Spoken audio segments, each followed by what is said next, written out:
nice when that first shot falls, right? It is. I think it sets the tone. And tonight, I think it set the tone for me tonight. Is getting my feet wet a little bit, and it was nice to get one to go early. Did anything feel different about tonight, just going in, knowing that you have a good game, or just preparation to shoot around beforehand? Yeah, I mean, we talk a lot as a team, and especially last game we talked about like carrying baggage with us, and we just can't afford that. And so I've been working hard to play with a fresh mind, to not let past performances weigh on me, and I think that's what I've been focusing on, and still have room to grow that way. But I think that helped me out tonight.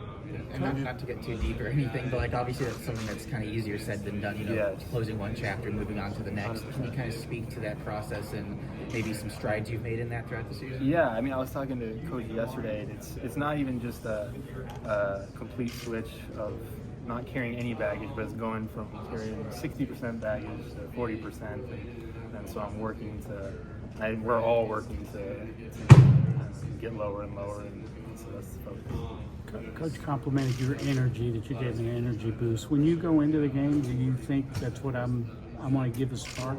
Yeah, I mean, I think that's the goal of anybody coming into the game off the bench is you need to provide something.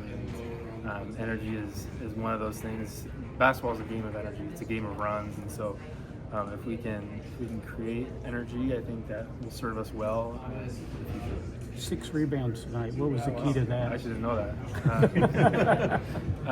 Yeah, I think we focus on that every day in practice, and winning 50-50 balls, and I think a lot of my rebounds were 50-50 balls that were being tipped around, and it's just focusing on winning those, and I think I just got more come my way tonight maybe than usual, but I was glad to be able to win those.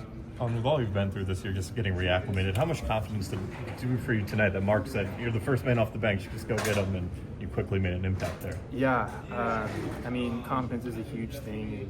It's like you said, it's easier said than done to play with confidence, and so it's a big stepping stone, but continue to try to get better. And I mean, coaches and teammates are great at feeding into that confidence, and so I appreciate that. Coach compared you to Bamboo. I'm not quite sure what that was all about, but it was about your growth. Where do you think the greatest growth in your game has come? Well, I think the reference to Bamboo was they grow roots, and then all of a sudden they grow really fast, where you can't really see the growth that's going on until it starts shooting up really fast. And I think that may be what because we've talked about that before. But I mean, I hope I can continue to grow like Bamboo, is go fast. And I mean, putting in the work every day, I know what I can do, and I think teammates do as well. It's just continuing to stack nights like this, continue to on to the next one. You seem to take a lot of pride in the defensive effort that you put in, losing Lamont and Jackson. Coach Pope was talking about points of attack on defense. Where do you think that will play into the success of this team? How important is your defensive role? Yeah, I think it can be really important to be out there, and I think it's a big way to be on the floor is to have coaches trust that you can go out and guard the person that is needed. And I think I was doing a good job tonight, and I think I took a few gambles in being in the gap and going for a few steals that ended up going my way. And so I think that is another way that to bring energy to the team is disrupting the offense a little bit, and I think that's what I can continue to bring. He called you a difference maker for the rest of the year. I mean, that's a lot of responsibility. Do you see yourself as maybe being a defensive stopper out there? I mean, it is a responsibility, especially with our guys being out like Lamont, and that puts a big defensive weight on our team to be distributed, and I'm glad to take some of that load, and I'm glad to step into that role and hopefully execute every night in that way.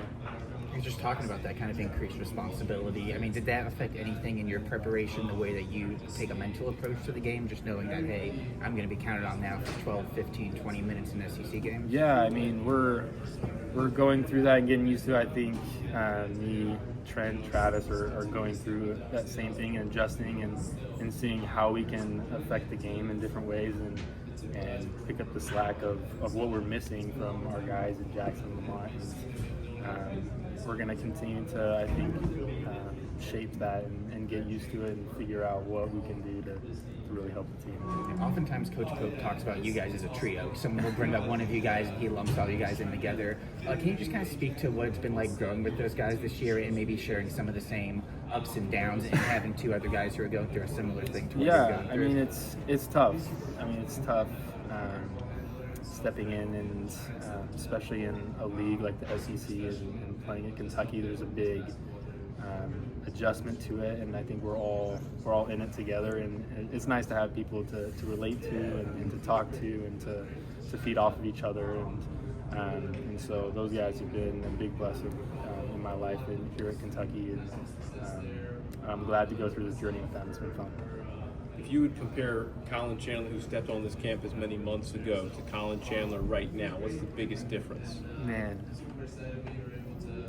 I think I've grown a lot mentally. I thought I was decently mentally tough coming in, but it's been a lot of learning, a lot of patience, a lot of just like even coming in the summer and not being able to play right away and trying to get used to everything again. It's been an experience that has been full of frustration and all that, but it's helped me a lot, and I'm going to continue to grow. Basketball's a game of frustration, so I'm going to continue to try to respond well to that, and I think that's what I've learned. How do you feel like all that manifested, or maybe does manifest yourself, if I'm just wrong about all that, Collin, in your game tonight and other times? Yeah, well, I think with the frustration is trying to learn how to take it in and turn it into energy, turn it into fight. That's been a focus and a learning curve for us, especially for me, and learning how to take the frustration and turn it into something positive, which is something we're continuing to learn. So we're going to try to continue to grow that way. Just how many nights have you spent dreaming about your opportunity to get things going? How long has it been for you? Yeah, well, it's been years since since before the season. I wasn't really playing. I love the game of basketball, and I think about it pretty much all day. And so with that, you crave results. You crave the feeling of winning as a team and celebrating with your guys, and so that's been something that I've been hoping for, and tonight was awesome. It was fun to be out there and compete and feed off each other's energy. What were some of those celebrations like when you were scoring those buckets and that steal and kind of getting that layup at the end? Yeah, it was celebration from my teammates is my favorite. Like coming to the bench after a little run like that is fun, seeing all the love from coaches and teammates, and so I'm grateful for that. Coach Pope said in his post-game press conference, that you're a type of player that could really, jump off the page when it comes to tournament time and stuff like that. What does it kind of mean for you to have, your head coach say that you could be a surprise for a lot of teams these next couple weeks? Well, it's great having a coach that believes in me that way, and I think he knows what I can do. We played a lot of basketball up until this point that Vivian in the world doesn't see. And so I think it's nice to have the trust from your coach, because I think that feeds into the trust in myself comes from knowing that my coach trusts me. So. How much of your defensive effort feeds into your offensive performance? Because it seems like when you get going defensively, it's when you start making some plays on offense as well. Yeah, defense tonight had a few opportunities in transition coming from defense, which is nice. I think I feed that's the player that I've been is playing in transition and running and trying to get to the hoop. And so when I'm able to create opportunities like that is when I think I'm at my best. And so that is the goal. And I think I've been given the freedom to gamble a little bit, to try to be disruptive. And that's what I'm going to hopefully continue to do, is disrupt the offense. And I think tonight played out well that way. How different does these games feel for you and the rest of the freshmen coming from, back in the fall or in summer? How do they feel different? I think we've been trying to.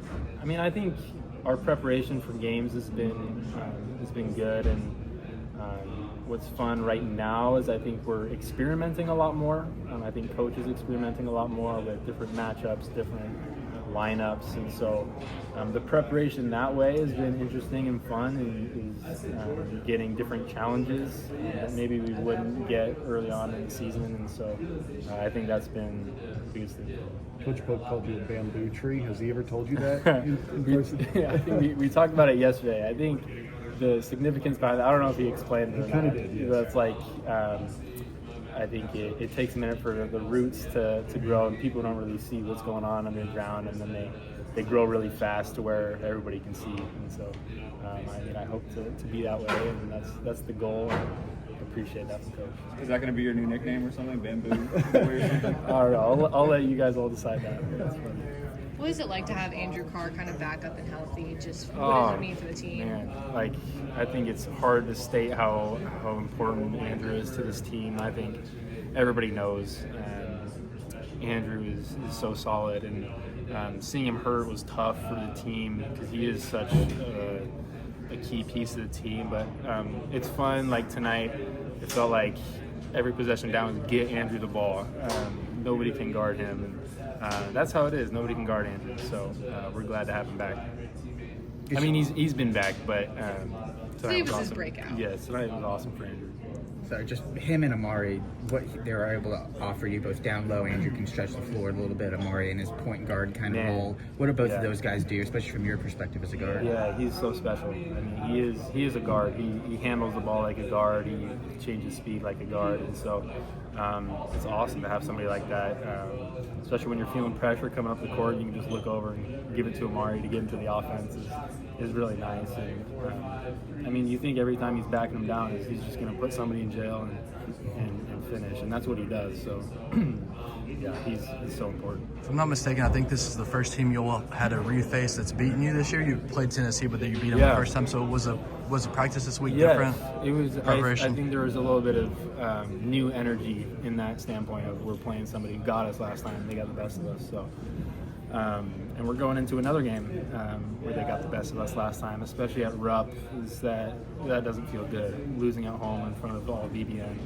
And so I think we're going to come with continued energy and it's just a different energy when you know the guys beat you last time. Different competitiveness, so I'm excited for that. After kind of falling apart at Texas in the last couple of minutes, does it feel just so much better to have like a win by like 20 points? Oh yeah, it is nice to not. I mean, just get the job done early. I mean, the game isn't over until it's over, but I think we had him when I think it was 22 when he took a shot at TP. That's when I knew that they lost. That's not a winning play, and so I think that was 4 minutes left. That's just nice. It's like seeing that they don't think they could win anymore, and so that was a good feeling, is having them on their heels, especially a team that beat us last time. It feels good. I know you're repeating a little bit, but It's all good. just what is it like to finally? Oh, mine's blank. Never. I literally just forgot my question. Someone else got it. Are you all able to share? Is there any details that are unknown about what you all are doing for the flood victims that just haven't made it out yet that you're allowed to share? I think there is stuff in the works, and there's a big focus in trying to get the word out to BBN. I don't know how it went with BBN bringing donations to the truck, but I think that will be big. But we talk about them a lot. It's been the topic of a lot of our conversations the last few days, and I think there's things in the work of how we're going to help Eastern Kentucky, and man, it's devastating. Trent had like any extra stories, from that area? Is it any kind of more centered towards him, or just you all I think in general? it's different having somebody who can relate to the people of Eastern Kentucky. He's from there, and I think it pricks a little piece of our hearts when we know that the guy that we love is from there, and the people that he loves could be struggling in that way. And so, yeah, it's definitely a focus for us. Does it hit up a little bit home because you guys went and helped flood victims before the season started up in Hazard? Yeah, I think it makes it all the more heartbreaking as we got to go and be amongst those people and see what is done to a lot of those people, a lot of their lives, and a lot of people lost family in that way, and it's really sad. And so, yeah, we're hopefully going to be able to help as best as we can.